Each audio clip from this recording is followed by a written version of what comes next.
You may never think that you will belong here, and I'm here to tell you that that's okay. You can still thrive in this profession, even if you feel like you don't belong here. In fact, I would argue you might even do better here because you believe that you don't belong here. To be clear, I'm telling you this as someone who does not belong here. For those of you who don't know me, my name is Jordana Goldlist. I'm a criminal defense lawyer, and I'm the owner of JHG Criminal Law, a boutique firm that specializes in high-risk criminal litigation. This means I defend people charged with drug trafficking, firearms offenses, gun crimes, homicides, and serious violence. My firm just celebrated its 10-year anniversary, and I have been practicing criminal law for the last 15 years. I have now successfully defended hundreds, if not close to 1,000 people, and I have been named one of Canada's best lawyers for the last 4 years. I have a TED Talk and I have a podcast that I host, both of which are called Who Judges the Judge? I have an online following of about 150,000 people across all platforms, and I have a scholarship that runs in 2 different law schools in this province. And I truly believe that I owe my success to the fact that I do not fit in here. I don't belong here, and I don't care. I started down the path to this profession late. I was 25 years old when I walked into my first class at Osgoode Hall Law School, and I knew right away that I did not belong. I looked around the room and saw what I believed to be a sea of private school educated elites. Kids with a mom and a dad, and a nice home and a nice neighborhood. Probably some of them were lawyers. Kids who had probably only experienced the courtroom on a classroom field trip. And that was not me. I entered my first courtroom when I was a child, about 7 years old, and I was there because a family member was charged with a crime. For a year and a half, the lawyer that my family hired seemed like the most important person in the room.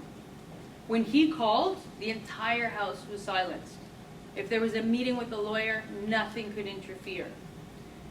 He seemed like the most important human that could exist. And court appearances were a really big event that we prepared for days. At the end of the case, when the charges were dropped, the lawyer was my family's hero.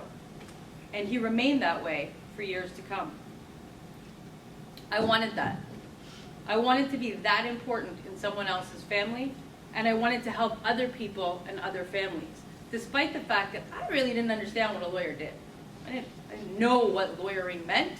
I just know what it meant to be a lawyer in this world and have that title. I also knew they made a lot of money. And I didn't grow up with a lot of money. And life didn't come easy for my parents. And it got a whole lot worse as I got older. I started acting out at home and at school at the age of 12. The day after I turned 14, my mom sent me to a group home called Youthdale. I stayed there for 21 months, despite the fact that I ran away twice. I left Youthdale with a big fat drug addiction and not much else. It took me down hard and fast, from marijuana to mushrooms to meth to cocaine to crack by the time I was 16 years old. I was arrested twice for drug-related offenses, and I spent 4 days in solitary confinement at the Vanier Correctional Center by the time I was 16 years old. I dropped out of school and I left home the next year, opting for street life and becoming a junkie before I was 18 years old. It took a near-fatal overdose for me to reconsider my choices, and another 5 months after that for me to get to rehab. But I fought my way to sobriety, and back home, and back to school. I graduated high school at 21. I earned an entrance scholarship to York University later that year with the idea that I should be educated, but without any real direction in where I was going.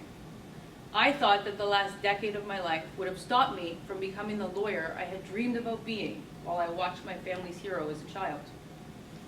It's not that I thought I wasn't smart enough, but I believed that no law firm would ever hire someone like me, someone with my history, a history that I believed everyone could see if they just looked at me.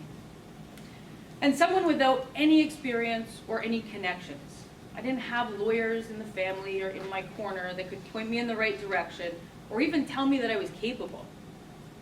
Instead, I thought maybe journalism, maybe academia. I really didn't know. I went through university pretty lost. I didn't know what else I could do. I dreamed of being a lawyer since I was a kid and hadn't really considered anything else. In my final year of undergraduate studies, I applied to do my master's in philosophy because I knew I would get in. And then I also applied to law school because I knew that when I got rejected, at least I could say I tried. See, I live by the motto, I would rather regret the things I have done than the things I haven't. So true to form, I applied to law school so that at least when I got rejected, I knew I made the attempt. My applications went out in the fall of 2003. 3 months later, I relapsed on cocaine and fell back into the life I had led as a teenager. I tried to keep my head above water as I finished my final year of undergrad. And then the spring came, very quickly. Along with it was an acceptance to Osgoode Hall Law School, my first choice. I was in some real trouble. I was in no condition to go to law school, but this was the opportunity of a lifetime. I called Osgoode. I asked if I could push it a year, defer. They told me that if I didn't accept their offer, I needed to reapply. And I knew deep down there are no second chances in life for people like me. Luckily, I had a friend who sat me down and said, Jordana, you have been on this road before. You know where it takes you. Why don't you just try law, and if it doesn't work, this life you're living will always be waiting for you. And she was right. 3 weeks later, I quit cocaine for the last time. This June, it will be 21 years that I'm sober. My first semester of law school, I spent doing what I didn't think anyone else in the room was doing, quitting everything in my life. I quit drugs, I quit partying, I quit hustling. I even quit smoking cigarettes, because at that point, why not? I basically quit everything except law school. I put my head down and I stayed focused, knowing all the time that that other life was waiting for me. You can always find trouble. Law was a different story. When I made it halfway through the program, I knew I was going to graduate. I did well enough to get the marks I needed to earn my degree and land a job. I also did a good enough job hiding who I was and what I was about, that I could maneuver through the networking events and be cordial enough with my colleagues to get by. But I was worried that my life experience would catch up to me and prevent me from being successful. I still didn't think I could do it. What if the stress of the job caused a relapse? What if my old dealer ended up as my client? What if my old friends outed me to another lawyer in the courthouse? I was scared that somehow my past would creep up and destroy my future before it even started. And then one day, I was sitting in a lecture in law school, 3rd year. The professor posed a problem called a fact pattern. It's like a pretend legal problem that needed to be solved. My classmates raised their hands and they started offering solutions to this problem, solving the problem. Every solution demonstrated an understanding of the legal problem. But none of the answers seemed to question the people involved with this problem. Who was facing the legal issue? Why were they behaving the way they were behaving? What caused the problem that we were all working so hard to solve? And that's when it hit me. My future colleagues were so far removed from the lives of the people that they were trying to help that they didn't even understand the problem. They could not see themselves as their future clients. But I could. I had been there. I was that client. I was the addict, the dealer, the hustler, the so-called criminal whose problems they were working to solve. And suddenly I realized that my life experience was not a disadvantage at all. It was not baggage that I was carrying around. It was not a burden for me to shoulder. My struggles and all of the skills and strength that I had built up, those were tools. And instead of thinking about all my problems as baggage, I started picturing it as a giant toolbox. And all of the things I had been through in life had given me skills that most people don't have, allowing me to solve problems that people didn't even know that they could actually look at. I understood crime and criminals and humans from all walks of life in a way that most people don't get to see. Sitting in that lecture and listening to my classmates made me realize that one day I was going to use my experiences to my advantage. One day, but not right away. I graduated law school and instead I started working as a civil litigator. I knew that I was not built for corporate life. I could not be confined to a cubicle, photocopying documents, and buried under books for 22 hours a day. It's just not me. But my mother begged me not to be a criminal lawyer. She basically said to me, "You've spent the last 10 years as a criminal, can you please find something else?" And she was probably right. She worried about the same things I did. The potential for relapse, crossing paths with my past, struggling to distance myself from my own vices. I decided to listen to her for once, and I took a job that I thought was in the middle of these two extremes. I would go to court as a civil litigator, but also work on files with cleaner subject matter. Commercial disputes, real estate, employment. For 3 years, I worked in an amazing small firm doing great work. I ran my own files and I helped my bosses on some bigger ones. I really learned how to be a lawyer, how to talk like a lawyer, how to fit in with other lawyers. I still did not fit in, but I needed to pretend that I fit in order to make the practice work and in order to be a success. And I figured it out. I worked hard and I learned a lot about what it meant to be a lawyer. I was proud of myself and I was finally making my family proud. But I was bored, like really bored. And most of all, I had this voice in me telling me that there was no way that I had to survive the streets to help people process their real estate transactions. So I made the leap into criminal law. I joined a firm and kept my head down, listening and learning and taking every opportunity given to me. I was running preliminary hearings within a few days and trials within a few months. I met with every client I could try to listen to and explain the process and explain their options. Because I remember when I faced my own charges and no one explained anything to me. I was told to plead guilty without any consideration of my options, my rights, or my future. And I refused to treat people how I was treated.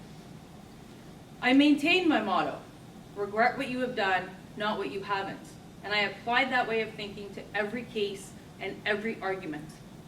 I fought everything I could so long as the risk was worth the reward.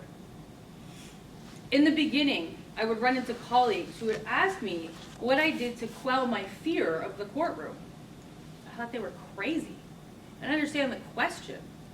Why are the courtrooms scary? Having survived the streets as a teenager, where life was actually life-threatening, nothing in my legal career has ever scared me. Not the courtroom, not the crowns, not the judges, and not the clients. Being a fearless advocate wasn't just a tagline for me.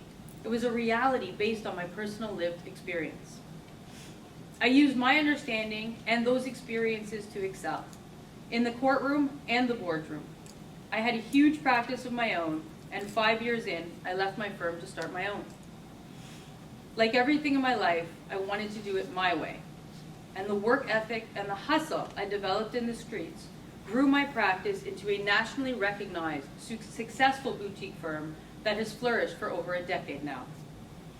With every new experience, I realized that the life I thought would be a disadvantage or a threat to my career was actually what allows me to thrive. As it turns out, the very thing that makes me not belong is what makes me so successful. When I sat in that lecture room back in law school, listening to people try to analyze and solve problems they didn't actually understand, I promised myself that if I could figure out how to be successful in this profession, and I wasn't sure I could back then, but if things worked out for me, then I would tell people about it. And I would tell people about me. Because so many people judge addicts and dropouts as worthless and lazy.